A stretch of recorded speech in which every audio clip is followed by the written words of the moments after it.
So, balita muna tayo no, para sa ating mga kababayan dyan. So, dumaan ang holiday season. Ano ang naramdaman ninyo? Mataas ang bilihin, sobra. Namalengke ako bago magpasko, tsaka bago magbagong taon. Aba, yung bell pepper, isang piraso ay 65 pesos, ay tigilan na. Tigilan na sana maglalagay ako ng bell pepper sa menudo eh. Parang pwede po. Hindi ko na nilagay. Hindi, maangal yun eh. Yung mga bisita lang syempre na hindi sanay kumain ng menudo na walang bell pepper. Oo, 'di ba? May mga tao na gano'n na hindi yan menudo kasi kulang ng ganitong ingredients, 'di ba? Or kahit ano pang putahe yan.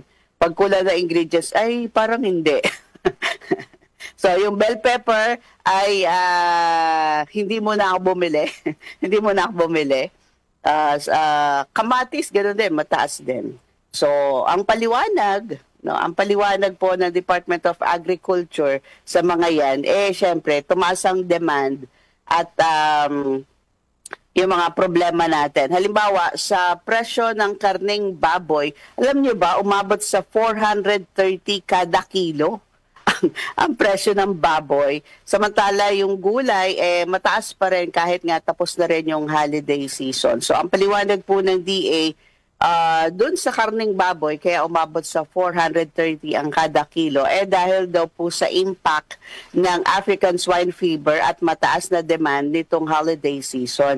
Ayon po sa kay DA Assistant Secretary and Spokesperson Arnel de Mesa, inaasahan na bababa ang demand sa karneng baboy ngayong buwan. Kasi nasawa na tayo nung holiday season. Kaya ngayon, mga isda at gulay. Base sa monitoring ng DA sa Metro Manila markets, ang retail price ng pork shoulder ay umabot sa 300 hanggang 400 per kilo. Ang pork belly naman nasa 350 hanggang 430 per kilo. Sa manok, yung buuan ay 250 per kilo. And samantala, yung presyo ng gulay, mataas pa rin ang presyo ng gulay sa harap ng mataas na demand nitong nagdaang holiday season at dahil na rin doon sa mga naranasan nating sunod-sunod na bagyo sa bansa, di ba yung last part ng December, maulan, may mga bagyo tayo naranasan. So, may mga nasira na tanim, kaya kokonti yung production and mataas yung demand. So, sa monitoring ng DA, ang kamatis umabot sa 300 pesos per kilo. Yung broccoli ay 400 pesos per kilo. Kaya kokonti ang nagkaroon ng ano nga yun, yung beef na may broccoli. Beef broccoli. Beef broccoli. Kasi mahal din ang broccoli. Ayan, ang talong, ang sitaw na sa 160 per kilo. Ang ampalaya, ganun din, 160. Bawang, 200.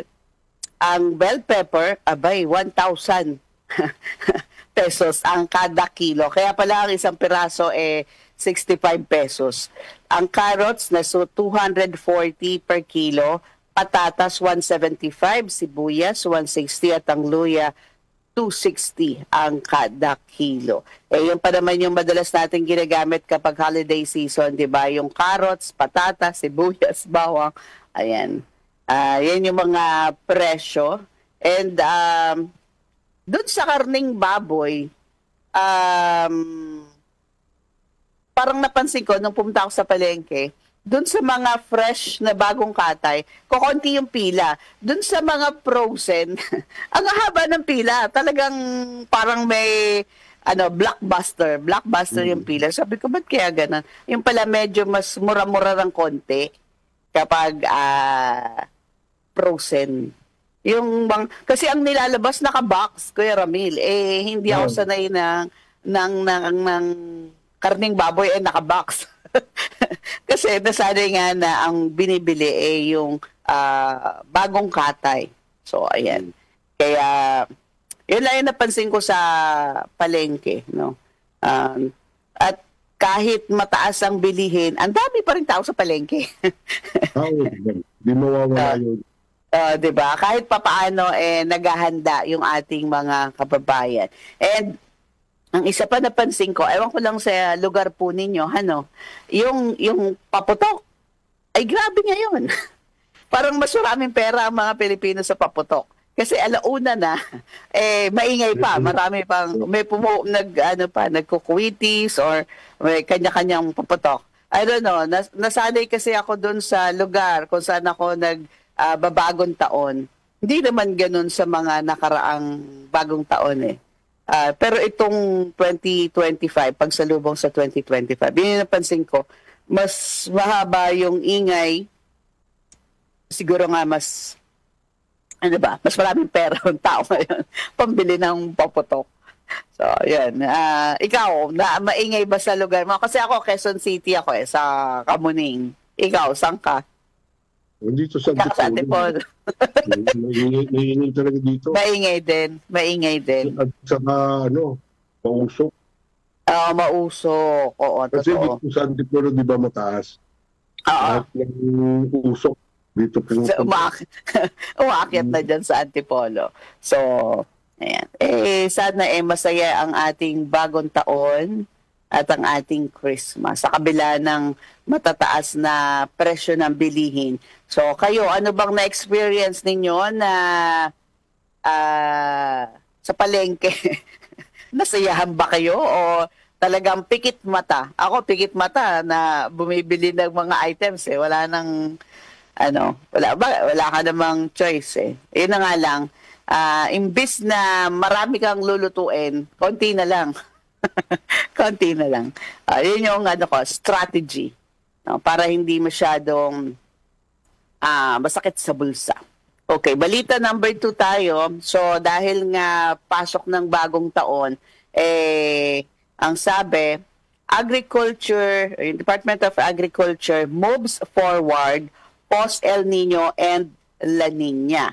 So, yung mga magsasaka natin at mangingisda, sanay na doon sa unos, di ba, sa mga bagyo. Pero hindi daw sa isang perfect storm. Ganyan po inilarawan ni Secretary Francisco Chu Laurel ang maraming hamong hinarap at binaka ng sektor ng agrikultura. No, di ba, merong mula sa extreme weather condition tulad ng El Nino, nagkaroon tayo El Nino, tapos ngayon naman may La Nina, sunod-sunod din yung bagyo, nandyan din daw yung pabago-bagong presyo ng pagkain at global supply chain disruption. Lahat yan naranasan ng mga Pilipinong magsasaka at mangingisda. So, ang dami talagang challenges ng sektor ng agrikultura. Maging si Secretary Chu Laurel Jr. ay hindi kontento sa kanyang performance bilang hepe ng Department of Agriculture given ang iba't ibang problemang kinaharap ng sektor. Kung numero po ang pag-uusapan, ang agriculture and fisheries output ng bansa ay umabot lamang sa 2.2% mula January to September 2024. Kahit yung ibang organisasyon, ganun din yung estimate nila, bababa ang agri-output ng bansa. Pero, syempre, moving forward tayo, ayon sa mga eksperto, ang agrikultura ay hindi na lamang tungkol sa pagtatanim at pag-aalaga ng mga hayop, di ba, ng mga livestock. Tungkol din daw ito sa cultivating innovation at nurturing sustainability and harvesting opportunities for global progress. So, syempre, nandyan yung mga research and development, yung mga machineries, di ba? So, dapat yung pagtatanim natin, lagi merong innovation. Agree ka doon, di ba? Hindi mo pwedeng nakastuck ka lang. Dapat talagang nag-aaral, nag-i-innovate at nakikita yung bawat oportunidad. So, kailangan natin mag-modernize dahil madaming challenges tulad ng food security, climate change, poverty alleviation, and feeding the growing population. So, kailangan talaga nating mag-produce ng mas maraming pagkain kasi nga lumalaki yung ating populasyon. Tapos, problema pa, yung ibang bansa, ganun din yung problema nila. Kailangan nila pakainin yung mga mamayan nila. So, yung export, yung pag-export nila ng mga pagkain, nalilimit na din. So, yung mga bansa, no, ay naguunahan sa pagbili ng iba't ibang pagkain sa iba't ibang mga bansa. Pero kapag ang bansa tulad ng Pilipinas, may challenge din sa pera, 'di ba? Wala naman tayo masyadong pera, 'di ba? Mas nauuna kasi yung mas nabibigyan ng tsansa na makabili ng mga produkto sa ibayong dagat, yung may mga pera din na bansa. Okay? So, nakikipagtawaran pa tayo lagi. So, dapat daw samantalahin yung mga oportunidad ngayon 2025, lalo na national election, lalo na election year ngayon, which is expected na tataas yung food demand at saka yung dadami yung spending, gagastos, di ba? Yung ating mga kababayan. So, merong opportunity yung mga magsasaka. 'Di ba? Kung magtatanim ka, may aanahin ka, may pwede kang ibenta, no? So, yung election year ngayon ay inaasahan po na to drive food demand and boost spending. So, dahil bagong taon, bagong simula, pagkakataon din ito upang isulong yung mga kailangang reforma o pagbabago sa sektor ng agrikultura, given that good governance ay mahalaga rin upang maayos na maipatupad yung mga agriculture programs natin. So, sana maayos na yung mga problema dun sa mga iba't ibang ahensya, no, particular na sa agrikultura. Ang 2025, susubukin din yung leadership ni Secretary Chu Laurel, lalo na mas malaking hamon ang kanyang kakaharapin. Halimbawa, yung mag-produce nga ng mas maraming pagkain sa abot kayang halaga ng mga Pilipino. So, yan yung assessment, 'di ba? Sa performance ni Secretary Chu Laurel sa DA and pati na rin sa kabuuan ng agrikultura. So kayo, ano ba ang inyong mga pananaw, 'di ba? Diyan po sa DA. Okay. And ito pa, medyo ito sad ititigil po ng Department of Agriculture yung pagbibigay ng ayuda sa mga benepisyaryo ng ASEF credit program dahil sa hindi mabayarang utang. So, sinuspindi na po ng DA yung pagbibigay ng ayuda, yung mga grant ba, Kuya Ramil, yung mga pautang at sa mga benepisyaryo na delinkwente o hindi nagbabayad ng utang sa ilalim ng Agricultural Competitiveness Enhancement Fund o ASEF Credit Program.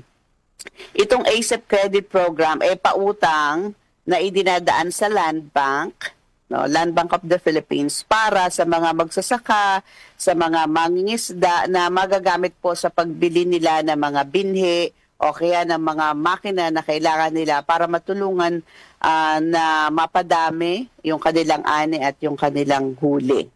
Dahil napautang na, usually ang lagi natin naman talagang problema, hindi lang ito yung unang pagkakataon, hindi nakakabayad, 'di ba? Yung mga kababayan natin. So, ang Land Bank ay nagsuggest na itigil muna hangga't hindi nakakabayad ng utang yung mga beneficiaries.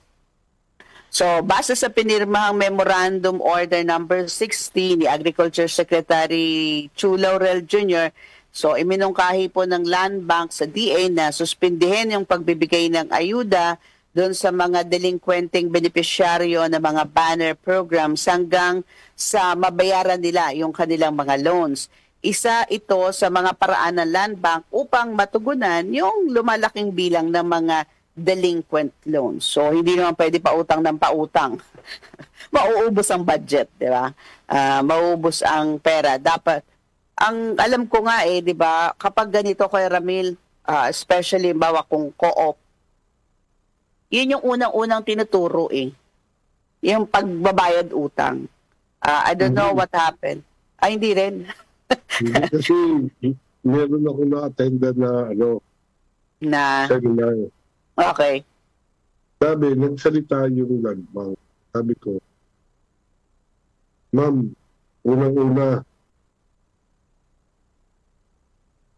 parang ang daling pakinggan pag pauutangin nyo kami. Pero, pag nariyan na yung uutang na, ang daming paperwork. Okay. Mahirap. At saka, paano makakabayad yung tao? Hindi nyo naman kami tinuturuan kung paano magbayad. Dapat, yung pagbabayad, unahin. Yun dapat yun ang unahin. Ang sinasabi ko kasi halimbawa may mga kooperatiba, hindi sa land bank may mga kooperatiba na kapag naging member ka, isa sa sinasabi magbayad ng utang para yung pinapaikot yung pera para may mapautang pa silang iba. And hindi mamatay yung kooperatiba kasi syempre madadry up, 'di ba? Yung pondo kung hindi makakabayad ng utang. So, ang land bank, sabi nila, kailangan nating tugunan yung mga delinquent loans na yan. So, inilabas yung memorandum dahil may iba't ibang tanggapan ang DA na hindi nalilinawan kung papaano ipapatupad ang direktiba na ihinto yung pagbibigay ng grant assistance sa mga eligible beneficiaries. So, last year pa, 2024, November pa, meron na talagang direktiba. Kapag delinquent ka, hindi ka na po pwedeng umutang. Pero naguguluhan yung ibang mga subsector ng DA, yung mga ibang ahensya sa ilalim ng DA. Paano ba 'to ipapatupad? So para pantay-pantay na lahat ng delinquent ititigil muna lahat ng pagbibigay ng assistance. Okay, itinuturing na delinquent o delinquente ang nangutang na benepisyaryo kung hindi pa rin ito nagbabayad ng utang matapos padalhan ng 2 collection letter at kung hindi pa rin ito nagbabayad matapos ang 2 loan restructuring. So, delinquent ka na kapag ganun yung sitwasyon. Okay? So, sad to, sad. Actually, hindi nga ito yung, ang dami ng, di ba, parang grupo or organization sa ilalim ng DA na nagsara dahil yung mga utang hindi nababayaran. So, marami na tayong na-encounter na ganyang kwento, no? Tungkol sa mga pautang. Okay? So, sad yan. Sana magawan pa ng paraan para mahabol itong mga delinquent na utang na ito. Nagtataka ako, ba't hindi nakakabayad ng utang? Baka naman may mga reason, di ba? Dapat alamin bakit hindi nakakabayad. Baka naman sinasadya na hindi talaga magbayad. Yun ang sad. Baka nasanay na dati naman hindi naman mahigpit sa paniningil di ba? Parang gano'n. Hindi pati ang niyan. Government naman yan. Okay. Ang dami pinamimigay ng government. Mga ayuda. Ayuda. Sabihin, yung mga binibigay na yan, parehas lang naman yan. Hindi dapat bayaran. Okay. Mga ganyang pag-iisip. Okay, may punto ka. Naintindihan kita kasi yung reklamo nga ng iba, ako trabaho, wala naman ako natatanggap sa gobyerno. Samantala yung iba nakaupo lang, 'di ba? Nabibigyan ng ayuda. Di ba? So ayan. Yung mga sentimiento ba? Next, mga wholesaler at retailer ng bigas, kukonsultahin daw po ng Department of Agriculture sa balak na alisin ang label na premium at special na label sa bigas. And maliban dyan, ang DA ibabagsak ang murang bigas sa 39 pesos per kilo. So, planong simulan po ng DA ngayong unang buwan ng bagong taon ang pagbebenta ng mas murang bigas sa ilalim ng Rice for All program nito. O, dati 40 pesos yun, di ba? Ngayon 39 na lang. Sa bagong Pilipinas public hearing, sinabi ni DA Assistant Secretary Arnel de Mesa na mula sa 45 pesos per kilo ng bigas ay naibaba ito sa 42 hanggang 40 nitong Disyembre. Pero ngayong Enero, ilulunsad na nila yung mas mababang presyo. So sa pagitan ng 38 hanggang 39 pesos per kilo, ibebentaan niya ito sa mga kadiwa ng Pangulo Center upang magkaroon ng pagpipilian ng publiko. So, hanapin na natin yung mga kadiwa ng Pangulo Center na yan. And bukod sa pagbebenta ng murang bigas, target din po ng DA na paramihin yung kadiwa ng Pangulo Centers sa hanggang 1,500 sa buong bansa. And bukod sa Rice for All, ilulunsad din ng DA ngayong taon yung Sulit Rice and Nutri-Rice sa Kadiwa Center. So, may difference yun, ha? Yung Nutri-Rice saka Sulit Rice. Ano bang difference nun? So, okay. Ibibenta daw yan sa mga stasyon ng tren, 35 hanggang 36 pesos kada kilo dito sa NCR and kalaunan sa buong bansa. So, yung Sulit Rice, mga durog na bigas. Durog na bigas, pero maganda pa rin daw po yung kalidad para kainin, habang ang Nutri-Rice, nasa pagitan ng well-milled at brown rice na marami pa ring sustansya. Ito yung tinatawag na 100% broken na bigas. Maganda pa rin ang quality. Samantalang yung Nutri-Rice, dumaan sa one-pass milling at malaki pa rin ang nutrients na natitira. Okay. So, ito ata yung parang unpolished rice. Oo, unpolished rice. Kaya may nutrients pa, one-pass milling lang siya. So, magkano daw? 35 hanggang 36 pesos ang kada kilo. So, pwede na kayo mamili. Pero kung hindi po kayo sanay kumain ng broken na bigas, problema natin yan. Diba? Pero at least, may mga option, diba? Doon sa mga, alam mo naman, minsan, sana lang, alam mo yun, may dignidad pa rin, di ba? Hindi porket mura yung bigas, yung parang hindi na makakain. Pero sabi naman ng DA, pwede naman daw kainin. Pwede pang kainin. Okay. So, eto naman, ibang balita naman, last na to. Ngayong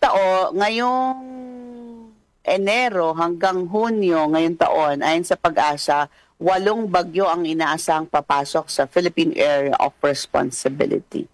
So, Enero hanggang June. So, 8. Mag-ready ka na. Mag-ready ka na sa mga bagyo. Pero sa ngayon, tong week na to, wala namang inaasahan na mga bagyo. Pero may mga pag-ulan dahil sa amihan at saka shear line. So, yan po yung ating mga balita and hopefully, nakatulong po sa ating mga kababayan. Ayan, marami nang nagpapa-shoutout, Kuya Ramil. So, maya-maya babasahin natin yan. So, dun sa mga kababayan natin na naisong magbahagi ng komento dun sa ating mga binalita, pwede ho kayo mag-iwan na mensahe sa FB Live natin. Pwede din ho kayo mag-text sa 0916-499-6195 o kaya naman ay sa 0929-321-8738.